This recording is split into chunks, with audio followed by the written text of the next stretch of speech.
pues en la victoria de Cascajo. ¿Qué hace Pedro Justo Berrío cuando Cascajo es su victoria? Hace una proclama. Atención con la proclama de Berrío porque vamos a hablar de un momento muy importante. Ya Pedro Justo Berrío definitivamente se convierte en el líder de Antioquia. Dice: antioqueños, el gobierno, de acuerdo con vuestros ardientes deseos y convencido de la suprema necesidad de establecer la paz, la seguridad y garantías individuales, ha agotado todos los medios conducentes para detener en su espantosa carrera de desastres el azote de la guerra, pero jamás ha prescindido de defender, llegado el caso, los fueros sagrados del Estado, y a la vez que ha solicitado la paz con encarecimiento, se ha ocupado también en preparar la defensa de la libertad de Antioquia. Paremos allí, en ese párrafo tan importante, porque es que a esto hay que sacarle sentidos. Lo primero es que habla de la paz, de la seguridad, de las garantías individuales, que esos son los deseos de los antioqueños. La paz, la seguridad, las garantías individuales. Miren cómo todo eso está relacionado. Es que sin garantías individuales no hay paz. Sin seguridad no hay paz. Son tres elementos muy importantes que dice Berrío. Esa es la suprema necesidad, ahora que se habla tanto de paz. Luego se dice que nunca se prescindirá de defender los fueros sagrados del Estado. El Estado hay que defenderlo, es la legitimidad. Tiene unas garantías, unos fueros, los fueros sagrados del Estado. Además de eso, hay que preparar la defensa de la libertad. Y por eso se fue a la guerra contra Pascual Bravo, porque Pascual Bravo, siendo gobernante legítimo, desatendió la libertad de Antioquia y en consecuencia había que salir tras esa libertad. Sigo con el discurso de Berrío. Las amenazas, el bloqueo, el grito destemplado de la prensa de Cundinamarca y el Cauca. Cierro comillas. Miren que Antioquia siempre ha tenido, yo diría que tres, pero dos enemigos muy definidos. Bogotá, Cundinamarca, la capital, que es más oriental o centrooriental, y el Cauca, el sur. ¿Por qué? Pues porque precisamente de allí venimos. Antioquia fue conquistada por el sur y luego regresamos en la colonización antioqueña del sur, y en ese regreso vuelve a haber el roce, porque el Cauca ya enfrenta a estos antioqueños que regresan a sus tierras, o sea, tienen que parar la colonización antioqueña. Entonces hay un grito destemplado de una prensa en Cundinamarca y en el Cauca. Luego reclama el centralismo. Mire, el silencio que se guarda de parte de los empleados nacionales, dice Berrío, y la demora que se nota en reconocer el gobierno de que soy jefe. Todo esto me hace temer que se traiga a Antioquia, con escándalo de la civilización, con vilipendio de la Constitución y con menosprecio de los principios de justicia y de razón. ¿A dónde va Berrío? Como es vencedor en Cascajo, necesita que el gobierno de los Estados Unidos de Colombia reconozca esa situación. ¿Cómo que reconozca esa situación? Y es que tiene que reconocerla. Pues claro, la Constitución de 1863 es una federación, una unión de estados, donde reconoce que cada estado define sus propios principios, sus propias realidades. Hay una guerra victoriosa, la de Berrío sobre Pascual Bravo, Eso tiene que ser respetado. Ese es el reclamo que hace Pedro Justo Berrío. Está esperando que Bogotá reconozca eso. Y el Cauca.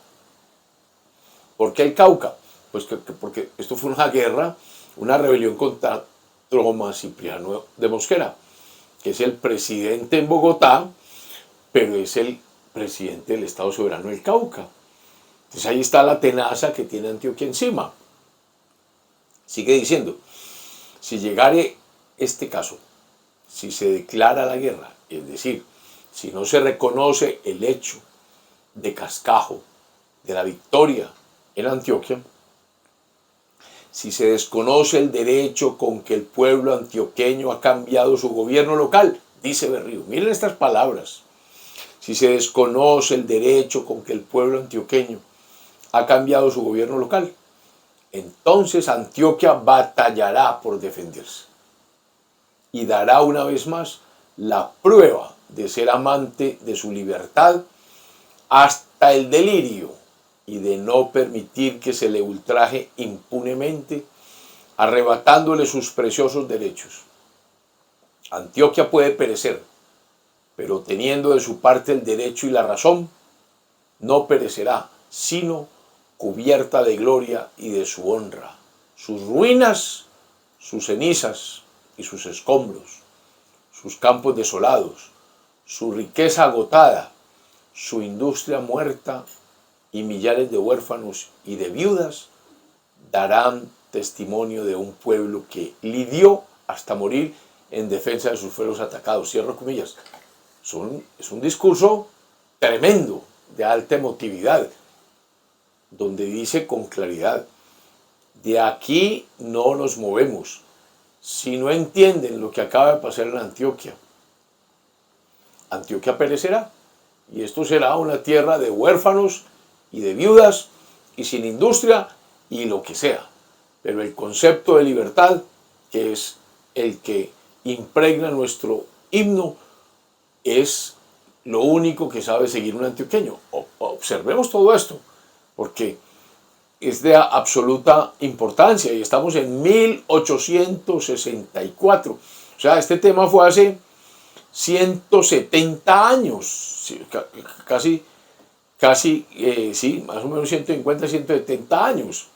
Y por esas razones que Pedro Justo Berrío, está en el Parque Berrío, esa estatua que nos invita a meditar, porque es una estatua muy llamativa, está de traje de civil, y Pedro Justo Berrío era coronel, pero era un civil ante todo.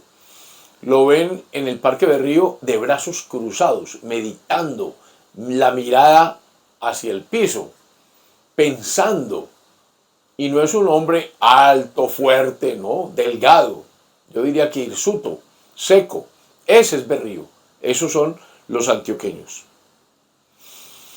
¿Quién más está en esta historia tan interesante en este momento? Gregorio Gutiérrez González, que ya lo habíamos mencionado, de Sonsón, el conocido poeta, el Bate, donde empieza y dice también ante el pueblo antioqueño las impresiones a través de sus estrofas.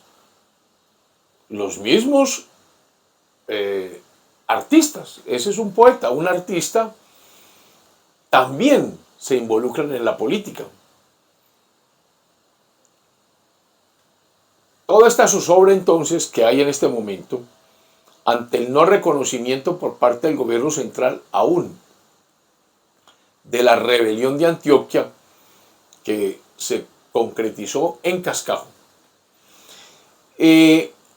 hace que Berrío viaje a Manizales, previendo la guerra que tendrá que volver a afrontar. Dice, pues no me van a reconocer, tendremos que volver a salir a defender este territorio. Va a Manizales, recordemos la vía para ir a Bogotá es por ¿dónde? Por Manizales, es el camino tradicional, Sonsón, Medellín, Sonsón, Manizales, Bogotá.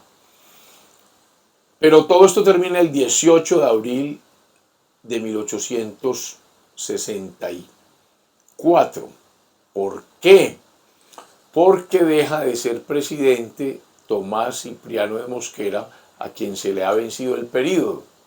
El primer período, porque él es presidente inmediatamente después de la Constitución de Río Negro.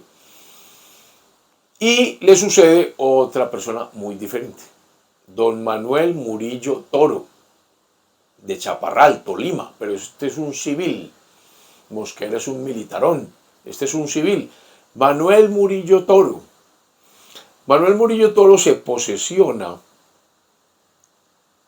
y el día de su posesión, pese a muchos pareceres en contrario de quienes lo llevaron al poder y aún de sus partidarios, firmó con los comisionados antioqueños que envió Berrío un convenio de paz. Y aquí las cosas se tranquilizan. Al saber Berrío que ya iba de regreso hacia Medellín de Manizales,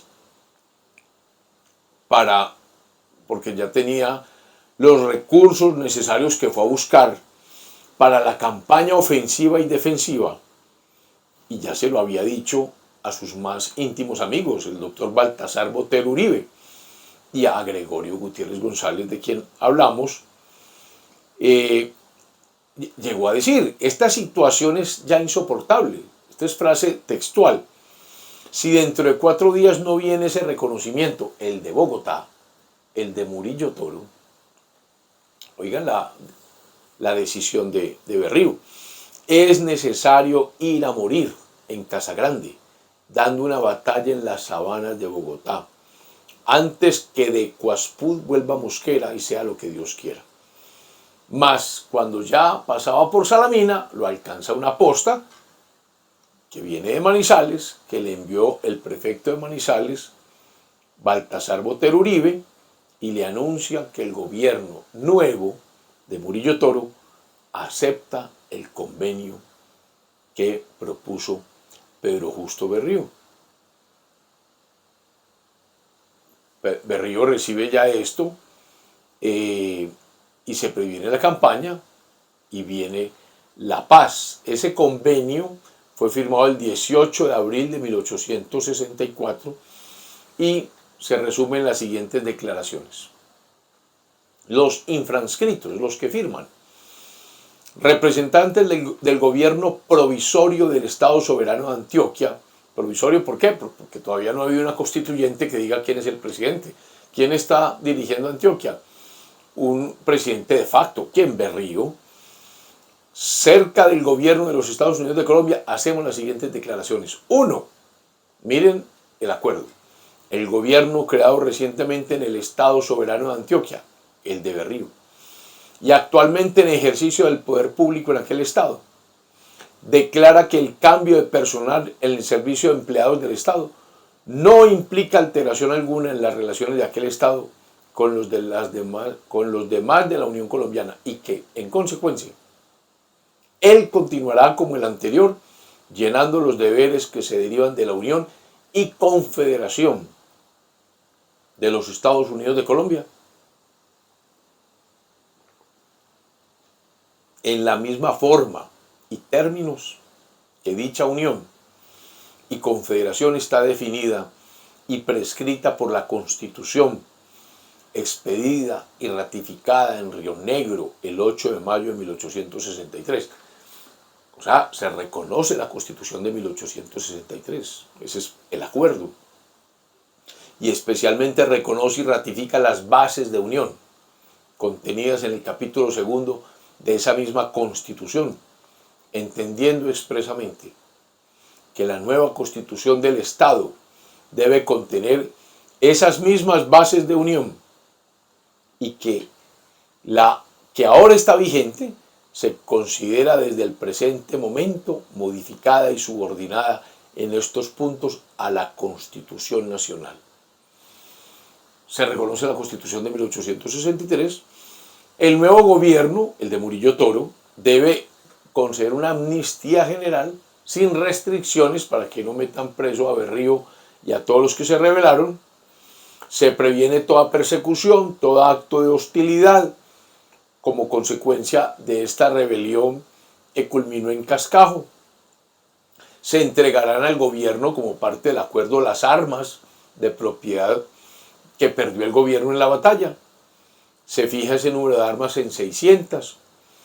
El nuevo gobierno se compromete a retirar de la frontera del Cauca hasta más abajo, hasta más de 15 leguas, a los caucanos residentes en Antioquia, y que el gobierno designe como peligrosos para la tranquilidad del Estado.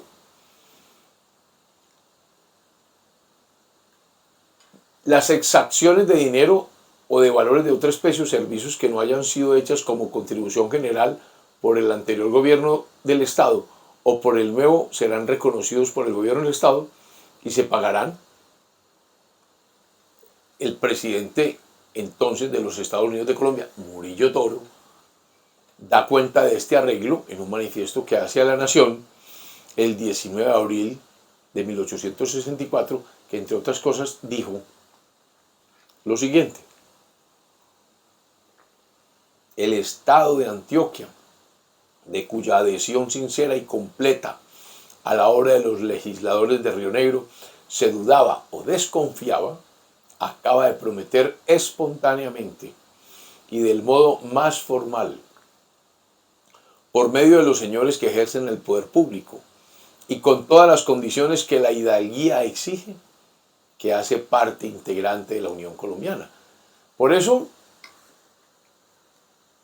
yo considero que no es bueno hablar de independencia de Antioquia. Fíjense que uno tiene que revisar la historia. Uno puede ser soberano, pero pertenecer a una unión. Antioquia nunca ha estado sola.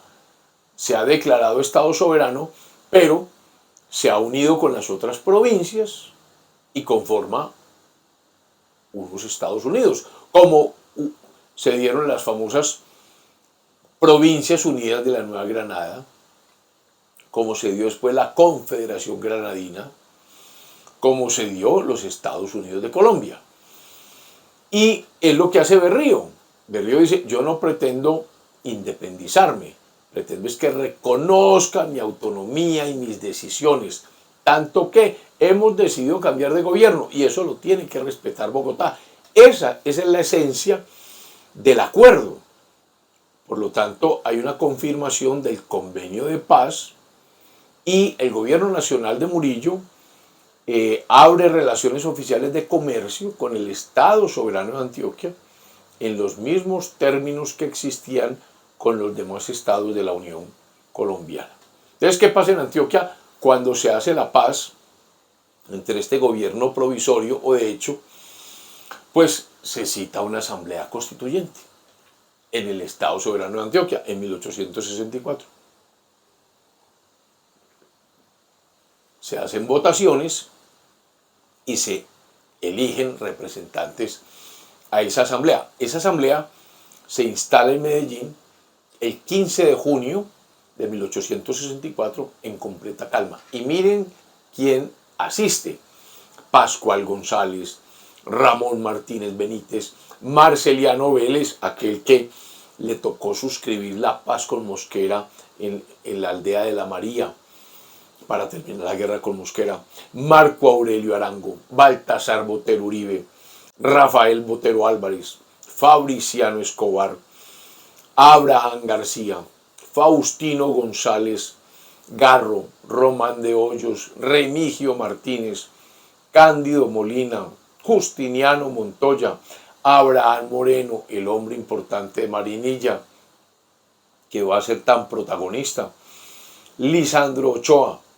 Antonio María Pineda, Benicio Ramírez, Fernando Restrepo, Luis María y Guillermo Restrepo Izaza, Pedro María Serna, Leonzo Tamayo, Juan Bautista Vázquez, Valeriano Vélez, Demetrio Viana, Recaredo de Villa, también que va a jugar un papel trascendental de aquí a 1880 en Antioquia, y Alejandro Botero Uribe, que fue elegido secretario, y presidente de esa asamblea, el doctor Pascual González. Berrío, entonces, como buen repúblico, llega a la asamblea y entrega el mando.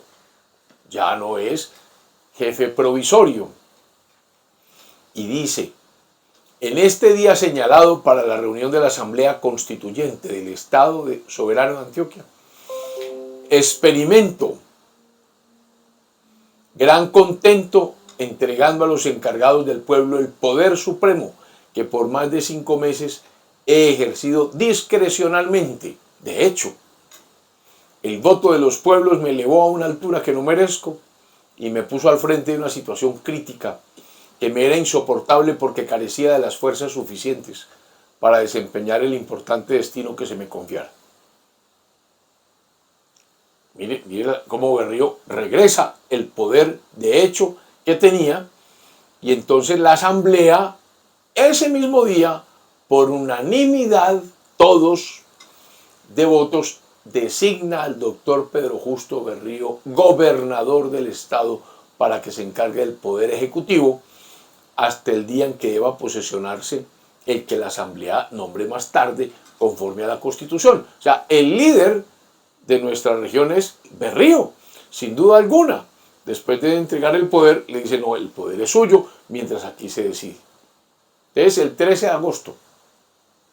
Curiosamente, otro 13 de agosto. Recordemos que el 13 de agosto de 1813, eso fue el 11 de agosto, fue la independencia de Antioquia. El 13 de agosto de 1864, la Asamblea expide una nueva constitución. Como es un Estado soberano, hay constitución. Y entonces dice en el artículo 49, miren lo que dice el artículo 49, sobre el poder ejecutivo. Recordemos que hay 3 poderes: ejecutivo, legislativo y judicial. El poder ejecutivo estará a cargo de un magistrado que tendrá el título de gobernador. Será el jefe del Estado. Ejercerá sus funciones por un periodo de 4 años y será elegido por los electores de los distritos en votación directa y secreta por mayoría relativa de votos. El mismo individuo no podrá ser elegido gobernador para 2 periodos consecutivos, se prohíbe la reelección, y un acto constitucional transitorio dispuso que el gobernador del estado sería elegido en el año siguiente de 1865. Entonces la asamblea expide esa constitución, deja a Berrío en el mando, y miren otro punto importante que hace. Además de expedir la constitución, elabora un código político y municipal. ¿Por qué códigos? Porque es un estado, son 9 estados soberanos, cada uno expide sus propias leyes. O sea, no tienen que ser las del centro, las de Bogotá. Por eso aquí siempre hay un rifirrafe entre centralismo y autonomías. Entonces, la Asamblea de Antioquia expide el código político y municipal y expide un código civil. Cada estado tenía su propio código civil. Ese código civil siguió las líneas que tenía el Código Civil de Cundinamarca, que había sido dictado en 1858, que a su vez había seguido las líneas del Código Civil de Santander. Y como Santander no tiene mar, por esa razón no hay normas en nuestro Código Civil que hablen del tema del mar. Esos códigos seguían el chileno.